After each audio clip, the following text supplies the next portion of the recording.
Hello and welcome back. I'm Derek Strauss, and I'm having a really interesting interview here with Nan Li.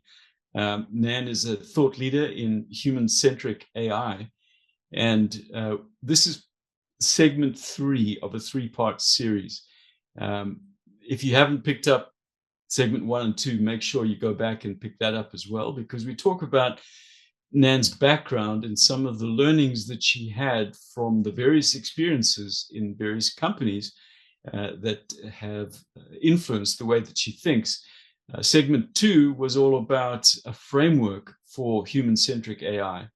And now, as we get into segment 3, we're going to focus on organizations that have already taken their first steps into this world of artificial intelligence and machine learning, and perhaps have tripped up and fallen over certain obstacles, or are starting to feel the pain points of some of the actions that they've taken, and really wanting to do some course correction, wanting to get back on track and to really achieve the value, the business value that is the promise of using some of these technologies. So as we start focusing on this now, Nan, my question to you is, organizations that have already embarked on their AI journey, but may not have considered the approach that you outlined in your framework, what would you recommend that they do now?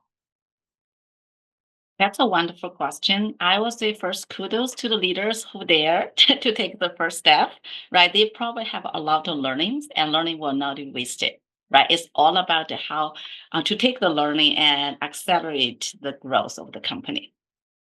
So first, I coming back to realize what business they're in. Right, majority of them they're not in AI business. They are probably in banking, education, retail, logistical, healthcare. So focus on why your business exists in the first place and how to make it better and how to position AI in your business. I would say get your corporate strategy team involved in your AI strategy development.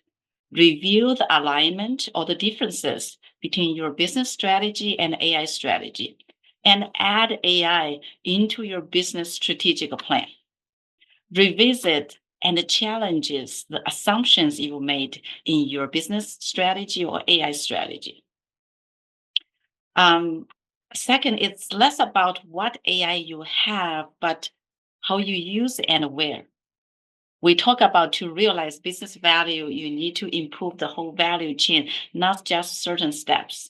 So what I recommend them to do is go back, map out the value chain, right? If you think of value chain, usually my framework of value chain is you have suppliers, you have companies, have your customers, that chain. But up and down, actually, you have your employees within your company, right? And you have regulators oversee your activities, and then you have competitors outside there. Then you have your marketplace as the environment. So two factors outside the value chain, then therefore they're connected. And really think about, okay, what I'm doing for each one of them, right? So for example, if I'm focusing on my employee, that's probably focus on productivity again.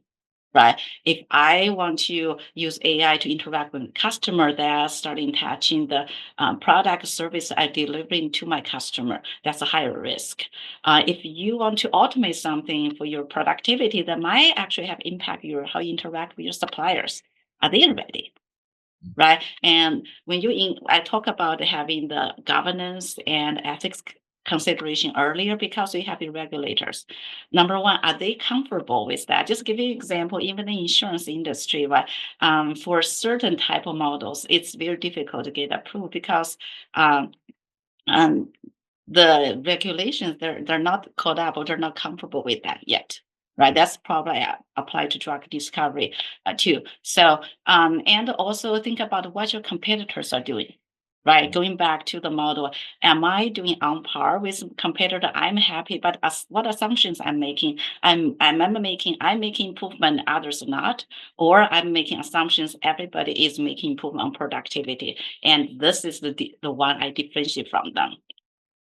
Um, Another thing is the AI world evolving very quickly. So early learning definitely give you actually head start. So kudos to you.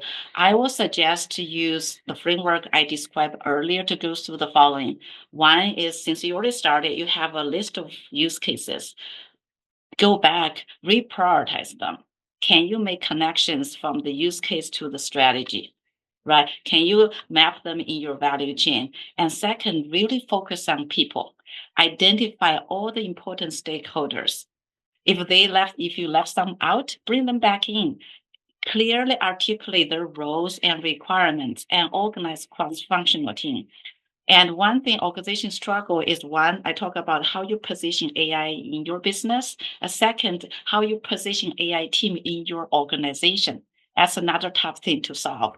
There's no one size fits all. You can have a centralized model, COE, distributed, federated that have to work with your organization's readiness and maturity. So focus on people. Then we talk about governance process that are all related to how you organize your people and your activities, your operating model.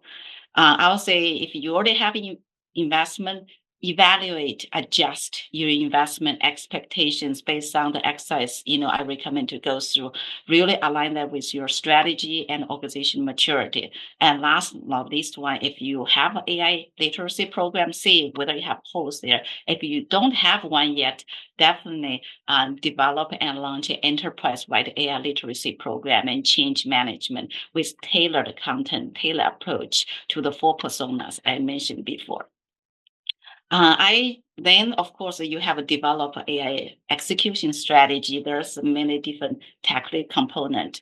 The key I would recommend is start with strategy, then work on people, process, technology, data.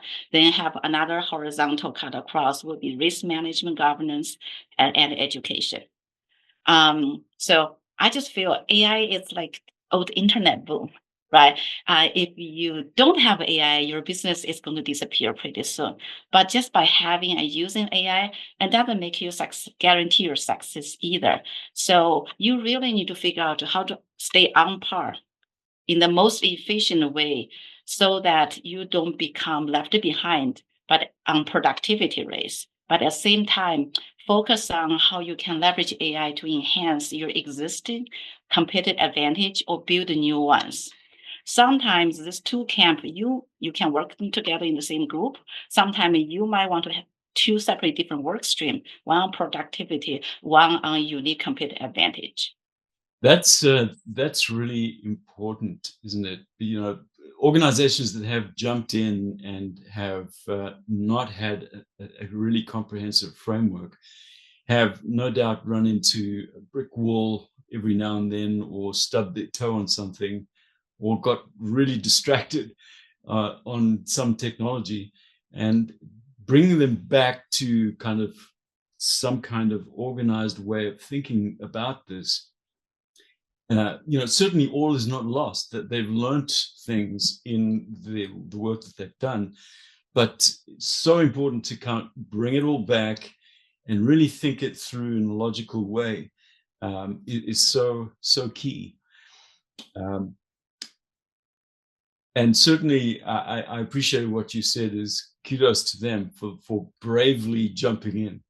That's what it takes. Never fear, jump in. It's still good to cultivate that spirit of adventure and innovation. Stepping back from everything we've spoken about over the last couple of segments as well, Nan, if you were to try and distill, what's the main takeaway from all of this, all of your learnings and everything that we've spoken about, that you really want people to walk away from, listening to your thoughts through these three segments? What would be the main thing, the main takeaway that you want them to walk away with? Oh, that's hard. I will say AI is just a super engine. It can propel your business moving forward faster or change the world more quickly. The early adopters may have some advantages, but eventually AI will be as pervasive as internet. Everyone will have it, use it. What distinguishes you and your businesses from others is still how you can better serve your customers for their needs and provide them with better value and benefits, which is delivered by your people working together. So focus on people, focus on the people you want to serve, focus on the people who can deliver the value. And the parting words I want to give to audience is actually I heard from another webinar. Actually, I want to give attribution to that author is when intelligent business or AI enabled business becomes a new baseline, how companies leverage their people, data, and brand will be the new differentiator. That's why I'm so passionate about the human-centric leadership. I hope I can give you the framework and the thought to guide you through the process and lead you to long-term success in the future. Well said. Well said. Yeah, I think the information you've provided and your thought leadership has really given a comprehensive discussion on how leadership in AI can be directed towards, enhancing human life and providing both a look back at foundational experiences that a number of people have had, but you've certainly been right in the middle of as things have been developing, and also forward-thinking strategies for AI implementation. So thank you for your insights, and thank you for sharing it with our audience. This has been a great interview. Yeah, my So pleasure. please, to our audience, please make sure that you check out cdomagazine.tech for additional interviews. And once again, Nan Li, thank you for joining me. Thank you.